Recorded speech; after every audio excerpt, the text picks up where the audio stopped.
everybody, welcome back to That Fiction Life. Today I am at MCM Comic Con in London.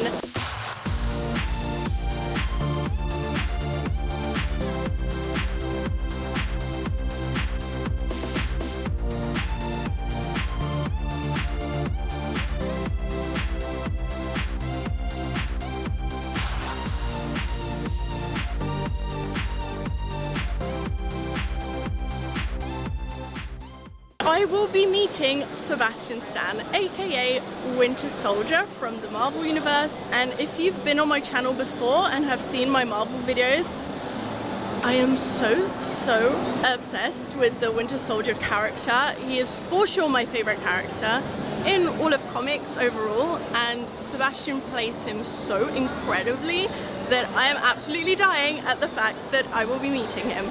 We have picked up our VIP bags,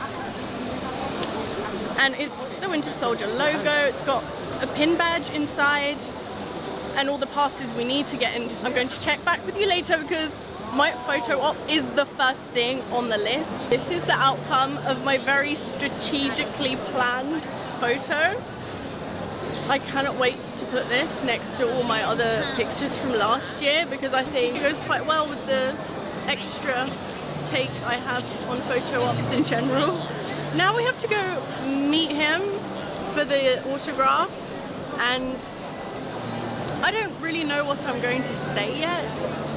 And I need to plan a speech because when you get up to that table, it is so quick that you need to be ready with a question or something because otherwise you lose your chance. He's doing like a teethy grin in my photo op, but then he's got like a smirk and it's so... Oh my god. I'm sorry, but he's just such a handsome man. He is. Like the leather jacket is a perfect touch because it just goes very well with my inner demon vampire aesthetic. I couldn't imagine ever being that effortlessly like how do they turn up to these events? Because I know what we go through to get ready for these photo ops.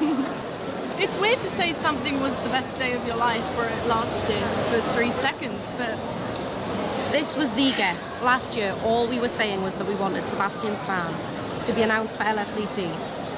And it's happened this year at MCM. Yeah. So it's like he is the guest. Yeah. So I think it's a fair reaction. For sure. It's totally irrational because it's just a photo. Yeah. But you pay a lot of money for these photos, and if your hair is a little bit wrong, it's going to annoy you forever. We have just sat down for the Sebastian Stan talk called On the Sofa with Sebastian Stan. I know, it's already so full. It's so full. We're in the 3rd row with our little I mean, I say it's so full, and literally in the back you can see so many empty seats. It's only full because we know what's going outside. There's a huge line that people got cut off at for the general admission, but here we are. I'm so excited. I wonder what they're going to talk about. Hopefully Endgame. We have so many opinions on Endgame. No, because the secrets never stop. Oh. There's always secrets. Oh. Yeah, I still never know what I'm allowed to say or not. And what being a part of that movie has proven to me is that there are things happening that they're not even telling me, so that I don't even have to pretend I know something. Was it hard? Or that I don't. Sorry, was it hard keeping those spoilers to yourself, or did you have like a friend or family member that you could just tell everyone to? No, because I still have to kind of catch up my mom on these movies. You know, like she was like, "Are you in this film? Should I go and spend 3 hours?" And I said, "Mom, it's over. This conversation is finished. I can't. There's nowhere to go." No, but I didn't have any spoilers, to be honest, because like I said, for me in this last one, you know, everything I had shot was in 2017, so it was a long time ago. And I didn't even know that it was going to go into the Endgame. I mean, after I'd seen Infinity War, you know, I reasoned that, okay, that's what I didn't shoot, perhaps it's going to be, but I didn't know what the rest of the movie was about. You know, in a way, for me, Steve not giving him the shield was a way of setting him free and setting himself free. You know, both of these guys have been forever, in a way, tied to this duty, you know, since the 50s, and carrying on this mantle and so on and so forth. And in a way, they both sort of are free to some extent now, you know. And Sam is much more a much more trustworthier character, you know. I don't know how much, you know, we've seen of Bucky's evolution mentally so far to really trust him with that kind of responsibility. So, you know, I think for me it made a lot of sense, you know. It's different because in the comic books, Steve Rogers dies. And that is actually something that really motivated the Bucky Barnes character to make sure to carry that on. It was probably the way he would have felt most closest to him if he died. But that's, you know, we're in a different kind of world, so how's that explanation? What's the most fun that you've had playing this character so far? Like Civil War was a lot of fun for me, and Winter Soldier was a lot of fun, because it was just, you know, I got to do, all the fighting stuff was incredible, you know. Anthony Mackie doesn't really do any of his stunts. You know why? Because he's on a wire. I believe somebody even left him up there one time when we were having lunch, so we can have some quiet at lunch. I love the interactions you have with Anthony Mackie. Is he like your main bud on set? Well, apparently he's going around telling people I'm not fun. That's not cool. We didn't speak about that. I guess a lot of fun. I guess duels, there's always like a fun one and a more serious one. Well, I would definitely be the more serious. We've just come out of the Sebastian Stan talk and headed straight for the autograph table, because even though we had the VIP pass, there were literally, it looks like about 100 people waiting to meet him. So this is the print that I chose to get autographed. There were so many, but I needed to match all the other autographs that I got from last year, and I need them to be portrait, so that narrowed down my list, and I ended up with the Sebastian Stan from Once Upon a Time. And I love this whole look because it's kind of like a medieval vampire, and that's my whole aesthetic. So we're now stood in the Funko area, which is the most popular stand because the line is going around the whole block. Are you excited to look for the Bucky pops? I don't even know what they have, to be honest. They have the lounge fly bags as well. I've yet to actually buy some merch, but... Oh, we'll get there. We'll get there.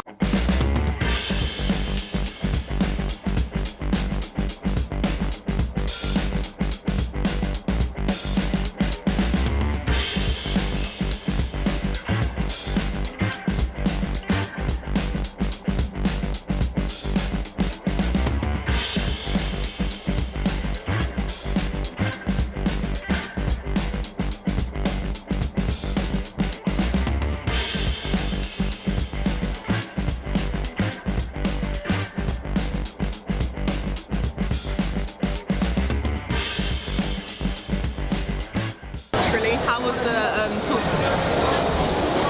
So the thing is, he spoke Romanian, and everyone in that audience, I feel like their hearts just dropped. So it turns out he did. It was basically like, Game of don't Thrones. talk about the last season. Don't talk about the last season of Game of Thrones, and I died because I kind of feel at peace that an actor agrees. Yeah. Because obviously there's a lot of people online talking about it, but someone from the industry agrees with the fandom's comments, and I think that says something. Because honestly, it was just not up to par with the rest of the season.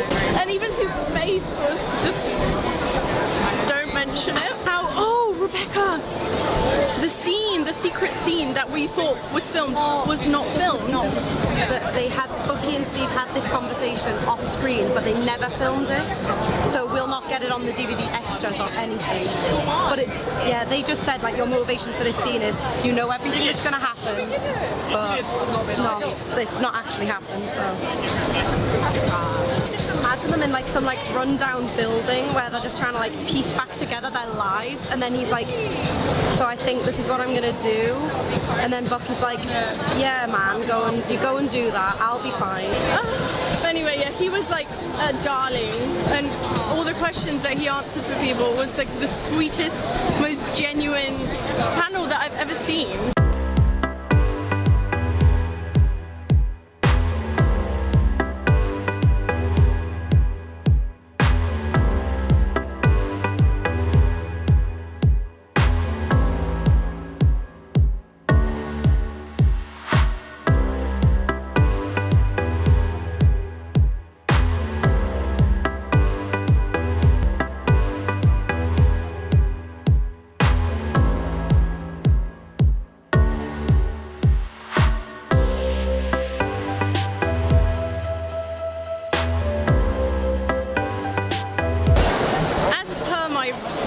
Brand, I've bought so many apothecary type things that I'm kind of drowning in little potion vials now. We've just bought this mystery box of room sprays, and this genuinely looks like potions to me.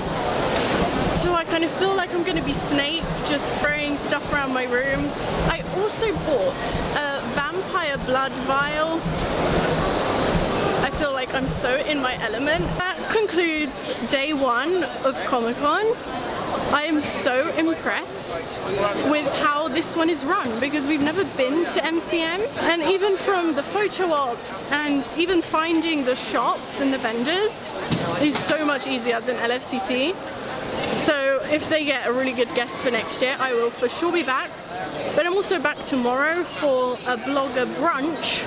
So I'll film a little bit of that, but for today, that is all we have. We met Sebastian Stan, and that's literally the highlight of my whole entire life.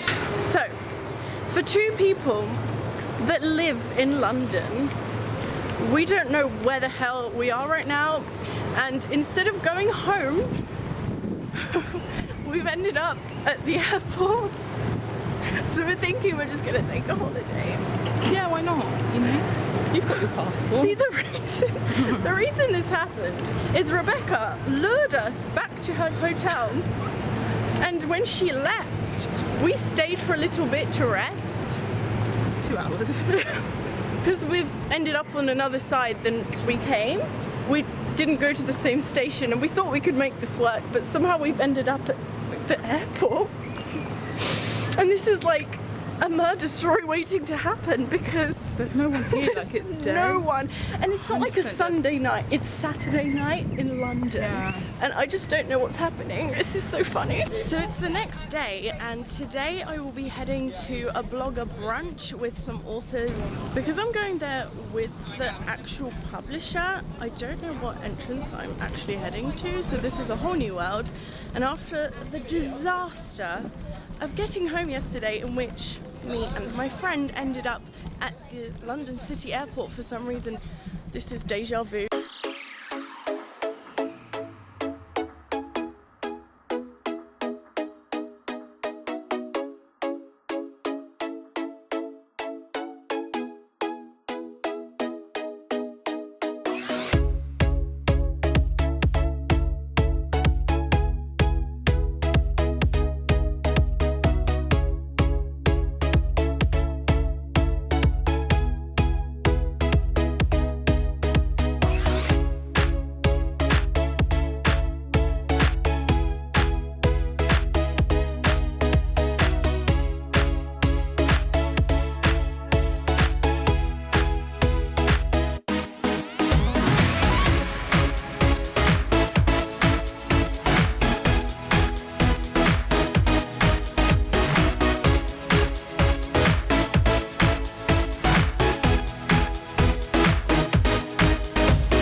Brunch, and we have quite a few books in a bag, so we put those in a cloakroom because I don't have strength. As Stephen rightly said, we would burn in this kind of colouring. Putting a vampire with fluffy things is gonna go well. So when we were in the blogger brunch, the green room was right next door. And as we're on our way out, Misha Collins comes out of the green room going to something that he had booked. Probably one of his autographing things. Yeah, probably an autograph or something. And we looked at him and locked eyes. He probably thought we were insane because we looked And didn't say anything. you know, kind of deer in headlights. We didn't do anything. We didn't think he'd be there. Yeah, you know when you just don't expect. But anyway, we saw him from afar, smiled. We've just bought a few little bits, which I will be showing you in a little while in this same video because I think I'll include the haul at the end. But that is officially it for MCM London, and this has been an incredible experience and probably the most organised Comic Con that I've ever been to. Thank you so much for watching this video, and without further ado, I'm going to head into my haul. So I'm here now to end this video properly with a haul like I promised. I got so many good things at this con, even though it wasn't a substantial amount. I got a lot of books at the blogger brunch. Also, thank you to Jamie for the invite and for organising it all because it was an incredible experience to have an industry pass and to hang out with authors and to talk about their books was absolutely incredible. So one of the attending authors was Christina Perez, who is one of my favourite people on the whole entire planet, and Sweet Black Waves is her debut YA book. This is one of the most romantic books that I've ever come across in my whole entire life, and it loosely follows the legends of Tristan and Isolde, but it's focused on Branwen, who is Isolde's lady-in-waiting, and everything that unravels in this story is such an incredible twist on the actual legend. And I'm so here for star-crossed lovers and very angsty scenes, but all mixed with fantasy and royalty and champions battling it out. So they did this sort of round table thing, and Christina was actually the first author to talk to us, and she told us all about her process of kind of looking at the medieval legends and how to incorporate them into a book. So at the end of the brunch, we got given a tote bag full of books, and I'm just going to show you what those are because they all sound really interesting and I kind of don't know which one to start reading first. Now, Spinning Silver is loosely based on Rumpelstiltskin. We follow this family of moneylenders, and the father who's in charge of the business is very reluctant to collect debts from people, and that sets Miriam's family into a bad financial situation. So what she does is she takes over the business herself, and rumours start flying about that she can turn silver into gold. The next book has the most beautiful cover that I've ever seen, and it looks very autumnal. And it's called An Illusion of Thieves, which the title itself makes me really want to read this. So in this book, being a sorcerer is illegal, and Romy, who is the courtesan to the Shadow Lord, who makes all the laws, she has quite a lot of influence in the court, which comes in very useful when her brother is caught stealing using magic. And it's kind of her position that saves his life. However, they do both get banished. There's a plot to overthrow the Shadow Lord, and there's all sorts of political things coming into play. This sounds absolutely amazing and incredibly fast-paced because it's not a very long book at all. But then we have Magic for Liars. So in this book, this woman who is a private investigator starts investigating this hidden school of magic. She is then summoned to solve a murder. There are too many suspects to kind of narrow down. I love thrillers, but then I love fantasy as well. So when the two are linked together, I am here for it. The final book is a memory called Empire. And this cover is giving me all sorts of Star Wars X Pierce Brown crossover. So in this world, we follow this character who is about to take up a new post in the capital. And when she arrives, she discovers that her predecessor has been murdered.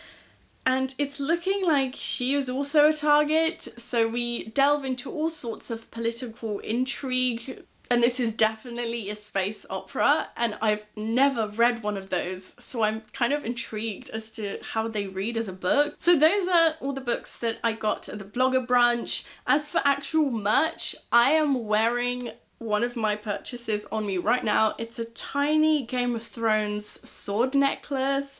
I got a couple of these rings that I have on now, which is a dragon and then a claw. So it's become a little bit of a tradition for me to stop by a certain stand at any Comic Con that I go to, and that is Will Shrike's art stand. He does portraits from all the fandoms that I pretty much adore. And in this particular con, I picked up a Jon Snow because I needed that to match my Dany print that I got last year. I also got Steve Rogers because for some reason I only bought one of all my favourite duos. So last year I bought Bucky Barnes and not Steve, but now we have the pair reunited. I also got a Thor because, I mean, do I need a reason? And then of course I bought a few other ones which I have given to various people. Will is hands down my favourite artist to be around at the moment. What I love about them the most is that they're not in full colour. The ones that I've bought, at least, he does full colour as well. It's just lightly got colour. And if you know me, I kind of live my life in black and white and grey. So this goes ideally with my whole aesthetic. I will link his Etsy store down below for sure because I would highly recommend checking out all of his other prints. He does Marvel, DC, Stranger Things, Game of Thrones. Of course I have my lanyards from the event, my Winter Soldier pass with my Marvel pin at the top, and then my pass from the Sunday. This weekend was the most incredible time of my life. I can't believe I finally met Sebastian Stan. That will still be a highlight of my life, no matter what I do going forward. So I hope you've enjoyed this video and you liked coming along to Comic Con with me. If you are not yet subscribed to my channel, make sure to hit that button. But do give the video a thumbs up if you enjoyed it. It would really, really help me out. So that's it for this video and I will see you next time. Bye!